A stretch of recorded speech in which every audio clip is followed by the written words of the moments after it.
Today we're going to be taking a look at one of the new, at least new-ish models from the Conquest line by Longines.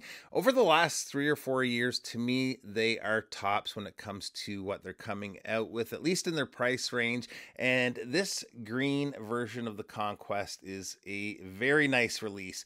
Big thanks to Gem Bijou for lending in the watch. They are an authorized dealer for Longines and many other brands out of Toronto. Link to where you can find them will be below. So let's get to it and take a look at the watch. Now, these, first of all, have quite a different look and feel versus the older Conquests. They still have a sportiness to them, but feel more refined and a little on the dressier side. Really, they're a do-it-all watch that's going to work in lots of situations. There's a few different color options, but for me, it's between this and the brownish, almost bronze colored dial. That one looks so good. It's just something different compared to some of the models with more typical dials. And speaking of dials, the dial on these have a beautiful sunray finish.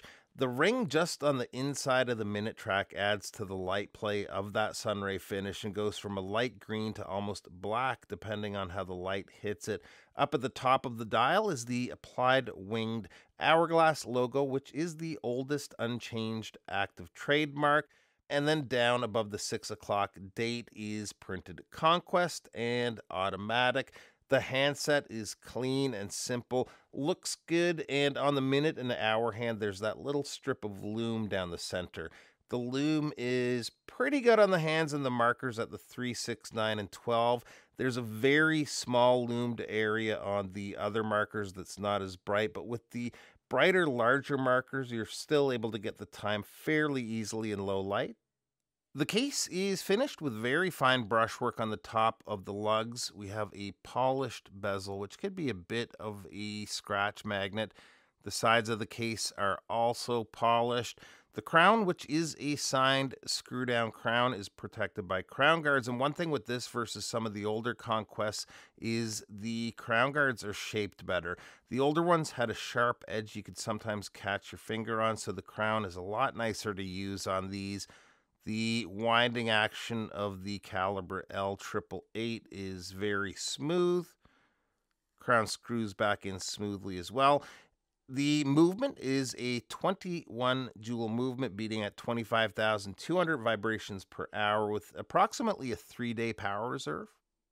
The bracelet is an H-link bracelet with polished center links. I like the bracelet. I like the look on the watch.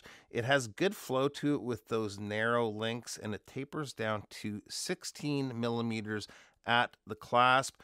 The one negative for me is the clasp. I would take a regular fold-over clasp over this. It's a well-made clasp, but no micro adjusts, although you do get some half links on either side to help get a good fit. Size on the watch comes in at a case width of pretty well spot on at 41 millimeters. Lug to lug, I am getting 48.9 millimeters. Lug opening is, 21 millimeters, so an odd sized lug opening. 20 definitely would have been better. Thickness on the watch is 11.2 millimeters, and the crystal is sapphire with an anti-reflective treatment. Water resistance on the watch is 100 meters. And here it is on my 7.25-inch wrist, and I really like it. The entire lineup looks great. I'm also interested in seeing the new Heritage Conquest with the central power reserve. That looks beautiful. If I can get that in, definitely keep an eye out. I'll hopefully post a video on that here soon. It's a nice do-it-all watch. This thing looks good and has a robust feel to it at the same time. Curious if we'll see some more size options in the future, maybe a 38 or 39 at some point, but we will see. What do you think of the new releases from Longines lately? I am definitely a fan. Cost for this one comes in at $19.75 USD, $2,700 here in Canada. Thanks again to Gem Bijou for lending it in. Thanks for stopping by, and we'll see you real soon.